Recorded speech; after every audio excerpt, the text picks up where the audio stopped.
आज इस यज्ञ विज्ञान का जो व्याख्यान है, इस यज्ञ विज्ञान में एक यज्ञ आता है अतिथि यज्ञ, और उस यज्ञ के मुख्य वक्ता हमारे बीच में विराजमान है डॉक्टर सुरेश कुमार सिंह जी, पूर्व IAS। तो मैं गुरु जी से निवेदन करता हूं कि वह आकर मुख्य अतिथि का भाषण देने की कृपा करें। अखंड मंडलाकारम व्याप्तम येन चराचरम तदपदम दर्शितम येन तस्मै श्री गुरुवे नमः।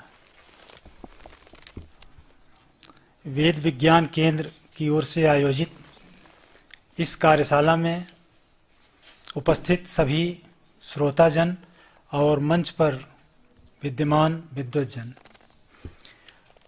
ये मैं अपना सौभाग्य समझता हूं कि मुझे आज आपके इस कार्यक्रम में शामिल होने का अवसर मिला। मेरा नाम सुरेश कुमार सिंह है। मैं बनारस में 5 साल मैंने सेवाएं किया है। मैं यहाँ सिटी मजिस्ट्रेट रहा हूँ, ADM रहा हूँ, नगर निगम में रहा हूँ। तो बनारस को बखूबी देखने और समझने का मुझे मौका मिला।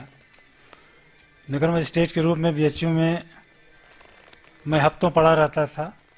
तो आज मैं जब इन सड़कों से गुजर रहा था तो मेरी यादें ताज़ा हुई। बहरहाल बनारस से बहुत कुछ सीखने का अवसर मिला, और चूंकि इलाहाबाद का मैं रहने वाला हूँ तो ये माँ भगवती की कृपा ही है कि मेरी नौकरी के लगभग 28 सालों में 15 साल तो मैं गंगा के किनारे ही रहा। कुछ मेरा ऐसा सौभाग्य रहा। और दूसरी बात यह है कि मुझे अपने पूर्ण तामसिक जीवन से सात्विक जीवन की ओर जो मेरी दिनचर्या उन्मुख हुई, उसमें इस बनारस की धरती का, माँ गंगा का बहुत ही बड़ा सहयोग रहा। और मुझे जो दीक्षा मैंने मंत्र की लिया, वो भी 80 घाट पर हमारे गुरुजी रहते हैं, उनसे मुझे दीक्षित होने का भी सौभाग्य प्राप्त हुआ। तो मैं ये मानता हूँ कि वाराणसी का, बाबा भोलेनाथ का, माँ अन्नपूर्णा का, इनकी मेरे ऊपर विशेष कृपा दृष्टि रही है। वेद विज्ञान के रूप में उसकी क्या भूमिका है, क्या प्रस्तावना है, इसके बारे में विद्वज्जन प्रकाश डालेंगे। मैं तो बड़ी सामान्य बातें आपसे करना चाहूँगा, और एक विद्यार्थी के रूप में ही मैं आपके समक्ष यहाँ उपस्थित हूँ कुछ सीखने के लिए। कितना टाइम है मुझे? 5 मिनट 7 मिनट? अच्छा। माँ विंध्यवासिनी के धाम में भी मैं 5 साल रहा हूँ। तो एक बार नवरात्र के अवसर पर मैं अपनी सरकारी ड्यूटी निभा रहा था, तो एक किताब की दुकान पर मैं खड़ा हुआ, तो पुस्तक के पन्ने पलट रहा था, तो मुझे एक उसमें 51 शक्तिपीठ नामक चैप्टर दिखाई दिया। वो मेरे सबकॉन्शियस माइंड में कहीं पड़ा रहा होगा। लगभग 10 साल के बाद मैं लखनऊ में ADM सिविल सप्लाई के पद पर तैनात था।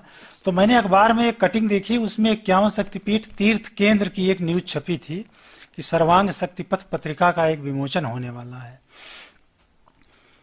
मैंने उस एड्रेस पर टेलीफोन किया और वहां गया, और जो मंदिर के गुरुजी थे उनसे मैंने कहा कि इस पर कोई साहित्य है आपके पास? तो उन्होंने कहा नहीं, साहित्य तो नहीं है।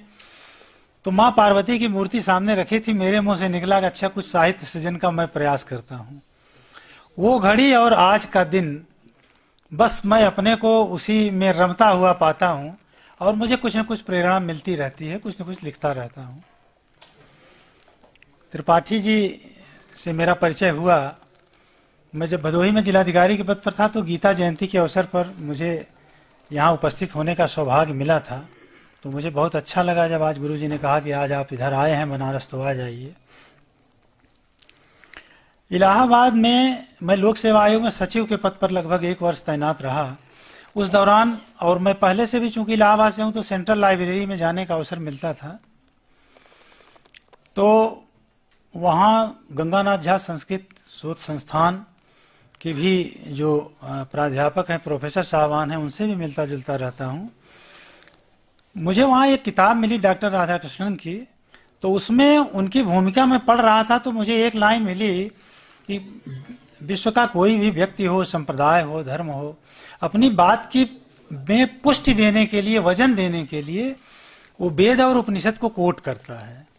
तो चूंकि मैं शक्ति की उपासना करता हूँ, माँ भगवती का भक्त हूँ, तो मैंने सोचा कि माँ भगवती के बारे में तो अथाह साहित्य है, इसका कोई और छोर नहीं है, थोड़ा सा उपनिषदों की तरफ और वेद की तरफ देखा जाए।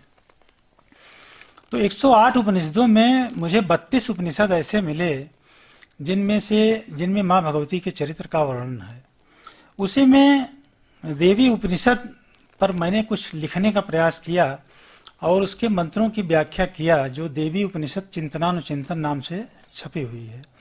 और इस पर हिंदी संस्थान ने एक पुरस्कार भी हमें दिया है।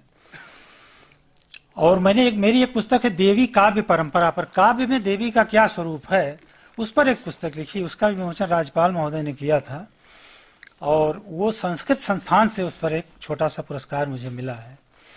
तो ये बात मैं आपसे शेयर करना चाह रहा हूँ। वर्तमान समय में मुझे कुछ ऐसी माँ की प्रेरणा मिल रही है कि मैं मंत्रों के ऊपर कुछ काम करूं। तो आज मैं ये डॉक्टर विद्याशंकर त्रिपाठी जी हैं, मैं भदोही में जब तैनात था तो इन लोगों से मेरी बहुत बातचीत होती थी, तो मैंने इनसे चर्चा भी किया। तो मंत्रों के संबंध में मैं अलग से त्रिपाठी जी से मिलूंगा समय लेकर के, मंत्रों का कैसे उद्भव हुआ, क्या इनका स्वरूप है, शब्द ही ब्रह्म है तो अक्षर और वर्ण के क्रम में मंत्रों का कैसे संयोजन होता है, उनका क्या स्वरूप निकल करके आता है। जिन ऋषियों ने मंत्र का दर्शन किया, यद्यपि यह बहुत गुह्य और दुरूह विषय है, मेरा उद्देश्य माँ भगवती के जो भक्त हैं, क्योंकि जो साहित्य उपलब्ध है वो वाकई इतना क्लिष्ट है और समझने में भी बहुत कठिनाई है उसको, तो सरल शब्दों में वो किस प्रकार से भक्तों तक उपलब्ध हो, इस बारे में कुछ लिखने का मैं प्रयास करता रहता हूँ। और आज तो मैं एक श्रोता की हैसियत से यहाँ उपस्थित हुआ हूँ। अगर मुझे अंत में वक्तव्य देने का अवसर मिलता तो मैं यहाँ मंच पर विराजमान जो श्रद्धेय गुरुजन हैं, उनकी कही गई बातों का एक एनालिसिस करते हुए, एक उसका विश्लेषण करते हुए उसका निष्कर्ष प्रस्तुत करने की कोशिश करता। बस इन्हीं शब्दों के साथ मैं आप सब लोगों का बहुत ही शुक्रगुजार हूं और धन्यवाद ज्ञापित करता हूं। और मुझे उम्मीद है कि यहाँ बीएचयू में आने से ही मेरे ज्ञान चक्षु खुल जाएंगे और भगवती कोई न कोई रास्ता निकालेगी और मुझे मेरी मंजिल मिल सकेगी। धन्यवाद।